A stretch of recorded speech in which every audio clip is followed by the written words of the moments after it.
We all know AI assistants are everywhere, right? But how do we make sure they're actually, well, safe? Researchers at Anthropic have this really fascinating new idea.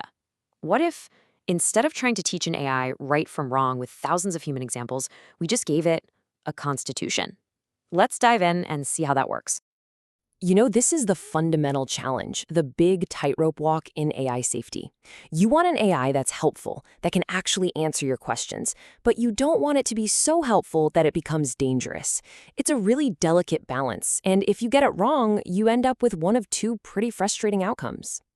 So on one end of the spectrum, you've got an AI that's just way too helpful, right? It'll tell you how to do dangerous or illegal things. Not good. But on the other end, you get an AI that's so locked down, so paranoid about safety that it's basically useless. It just refuses to answer anything that's even slightly controversial. The real sweet spot, the goal, is to find that perfect middle ground. So how did we used to handle this? Well, the old way involved a ton of human labor.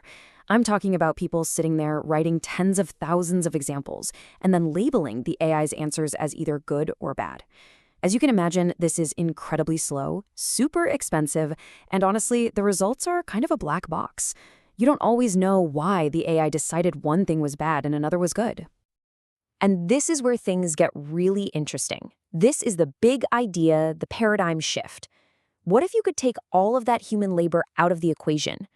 What if an AI could actually supervise itself and get better based on a core set of rules? This brings us to the core concept from the research, which they call constitutional AI. And the name is perfect because the idea is literally to give the AI a foundational set of principles to follow, kind of like how a country has a constitution. So here's the idea in a nutshell. Constitutional AI is a way to train an AI to be harmless through self-improvement. And the key is it's guided only by this short written list of principles, the Constitution, instead of a mountain of human feedback. This constitution becomes its internal compass, helping it navigate that fine line between helpful and harmless. Okay, so what does one of these principles actually look like? Well, here's a direct example. The AI is prompted with this instruction. And what's really important to notice here is that it's not about a specific topic, like politics or hacking. It's a general, universal rule about the character of the response. It's a guideline it can apply to pretty much any situation. All right, so this diagram shows the whole process from start to finish. Now, I know it might look a little complicated, but the core idea is pretty straightforward.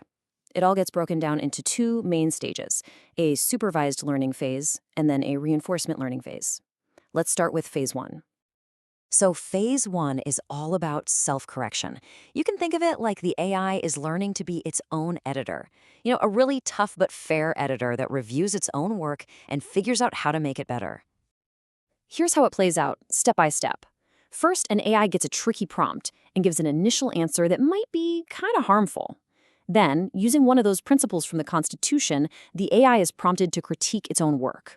And finally, based on that critique, it rewrites the response to be better and safer. And this isn't just a one-time thing. This cycle of responding, critiquing, and then revising happens over and over again on a huge data set of prompts. The AI model is then fine-tuned on all of those final improved responses. So it's effectively learning from its own corrections how to be more harmless right from the get-go. Okay, on to phase two. After the AI has learned to be its own editor, it's time for a promotion. It graduates to becoming a judge. And this is where a really cool technique comes in called reinforcement learning from AI feedback, or RLAAF for short. So how does this judging process work? Well, the model we just trained in phase one comes up with two different answers for the same prompt. Then, a separate AI model comes in and acts as a judge. It looks at both answers and picks the one that does a better job of following the Constitution. This creates a massive data set of AI preferences, which is then used to train the final, polished AI assistant. And let's just pause on that for a second, because this is the really mind-blowing part. The entire process of learning how to be harmless is pretty much automated. The only human input was writing that initial Constitution.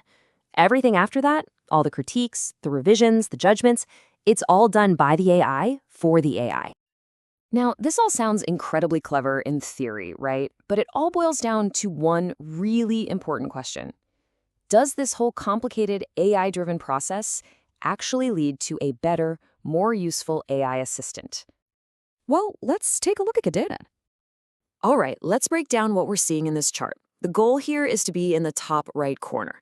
That's the sweet spot, where an AI is both highly helpful and highly harmless. Now look at the blue and orange lines. Those represent the older training methods. You can see that as they get more helpful, they usually get less harmless. That's the trade-off we talked about. But now look at the constitutional AI models, the ones in gray and black. They completely break that trade-off. They manage to get way more harmless without losing their helpfulness. It's the classic have your cake and eat it too scenario.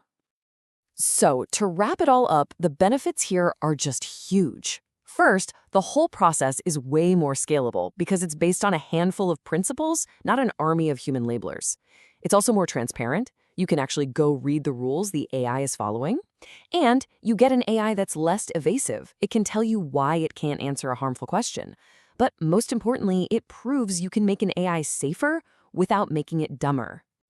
And that leaves us with this really big, fascinating question for the future. This research shows us that giving an AI a set of guiding principles, well, it's possible. The technology is there. The much, much harder question we all have to face now is, who gets to decide what those principles are? And what values are we as a society going to choose to write into that constitution?